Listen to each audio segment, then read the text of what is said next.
কেমব্রিজে ২০৩০ সালে ৩০০ million pound ব্যয়ে Cambridge cancer research হাসপাতাল প্রতিষ্ঠার লক্ষ্যে অর্থ সংগ্রহের জন্য গিভ আস আ লিফট চ্যারিটির উদ্যোগে কেমব্রিজের গিল্ড হলে চ্যারিটি গালা ডিনারের আয়োজন করা হয়।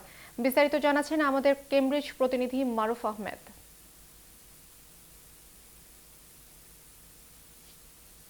কেমব্রিজে ২০৩০ সালে ৩০০ মিলিয়ন পাউন্ড ব্যয়ে কেমব্রিজ ক্যান্সার রিসার্চ হসপিটাল প্রতিষ্ঠার লক্ষ্যে অর্থ সংগ্রহের জন্য গিভ আস এ লিফট চ্যারিটির উদ্যোগে ঐতিহ্যবাহী কেমব্রিজের গিল্ড হলে চ্যারিটি গালা ডিনারের আয়োজন করা হয়েছিল। ফান্ডরাইজিং পরিচালনা করেন সুলতান আহমেদ।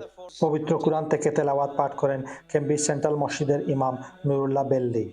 গালা ডিনারকে সর্বাত্মক সহযোগিতা করার জন্য ইউরোপ, আমেরিকা, এশিয়া এবং ব্রিটেনের বিভিন্ন প্রান্ত থেকে সমাজের শীর্ষস্থানীয় ব্যক্তিবর্গরা উপস্থিত ছিলেন।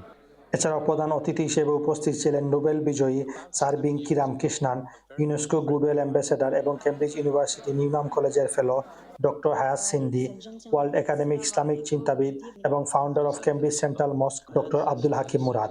বিশেষ অতিথি হিসেবে উপস্থিত ছিলেন এডেন ব্রুকস চ্যারিটেবল ট্রাস্টের সিইও শেলি টাকি। এছাড়াও গণ্যমান্য ব্যক্তিদের মধ্যে উপস্থিত ছিলেন state minister Daniel Zeichner, lord lieutenant Julia Spencer.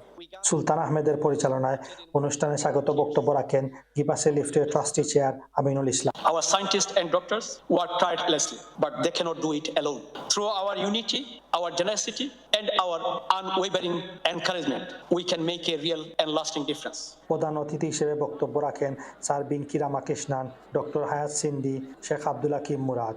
এছাড়াও বিশেষ অতিথি হিসেবে বক্তব্য রাখেন এডেন ব্রুকস চ্যারিটেবল ট্রাস্টের সিইও শেলি টাকি। অতিথিরা তাদের বক্তব্যে বলেন, এই হাসপাতাল প্রতিষ্ঠিত হলে রিসার্চের মাধ্যমে ক্যান্সার প্রতিরোধ করা সম্ভব হবে এবং তারা কমিউনিটির সর্বস্তরের সবাইকে এই মহৎ কাজে সহযোগিতা করার উদ্যত আহ্বান জানিয়েছেন। By freeing imagination and accelerating science, we can tackle today's greatest challenges, including cancer. So let's support innovation, empower scientists, and create a better future for our communities. I really want to thank Give Us a Lift charity for their remarkable and caring work. This is just the beginning of a number of initiatives that will change the public narrative and will encourage the mainstream community to view the Muslim community as what it actually is, a model community, a jewel in the crown, and something of which all British people can be proud. So may God bless those who have organised this event. May God bless Give Us a Lift and all those who are working towards this. Fundraising অনুষ্ঠানে এসে অতিথিরা তাদের সাহায্যের হাত বাড়িয়ে দিয়েছেন এবং তারা এই প্রজেক্টকে সর্বাত্মক সহযোগিতা করার আশ্বাস ব্যক্ত করেছেন। Maruf Ahmed, channel S news, Cambridge.